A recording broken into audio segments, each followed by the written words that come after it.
তা কজিন বাংলাদেশে প্রথম কে স্টাডি গান কইছিল? ও না মাটি হব রে। ও বাউ, দারুণ গান কইছিস তো তুই। জুতার সোনার মেডেল পুরস্কার দিছে আমারে, বুঝছিস? এটা রোমান্টিক গান কই দিছে, বিয়ে বাড়ির গান আহে। মাটির উপর রব না মাটি হব রে। ও বাউ, দারুণ গান কইছিস তো তুই। এখান থেকে কই শিখছিস রে? তোর মধ্যে তো অনেক ভালো প্রতিভা আছে রে। পাগল, এই গানের যত আমার লেভেল পুরস্কার আমার বাসায় রয়েছে ধারণার বাইরে। আমার আগে জেনারেশনে আমারে নিয়ে যাইতো, বুঝছস? আমি গান ফাটাই দিতে মা। একদিন কি হয়েছে জানস? গান কইছি, স্পিকারে এমন জোরে কইছি, মানে আমরা বক্সটার মাইক খুলে আইছি। মানে ওই দেখে তো আমার মনে লগে লগে মনে করছে জুতার সোনার মেডেল পুরস্কার দিছে আমারে, বুঝছিস? তোরা এলে বুঝবি না আমার অনেক প্রতিভা। না তুই বলছস, ঠিকই বলছস যে আমার অনেক প্রতিভা আছে।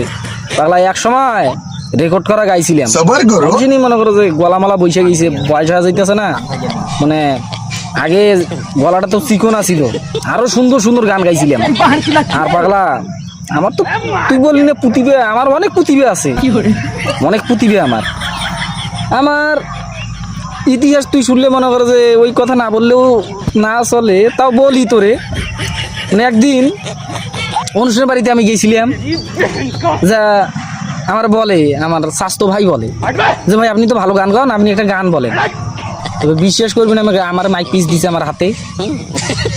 তা গান শুনের মতো, মানে গান দেখার মানে কি মানে ও সরি, মানে আমার গান শুনে জন্য পাগল হয়ে রইছে ওরা।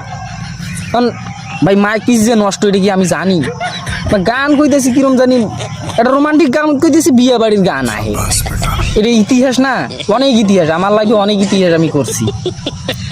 আর কিছু তোর যদি বলার থাকে, তার জিজ্ঞাসা করার থাকে, তুই আমার জিজ্ঞাসা কর, সমস্যা নেই। তা কজিন বাংলাদেশে প্রথম কে স্টাডি গান কইছিল? আমি এটা জানি, কিন্তু আর তোকে বলবো না।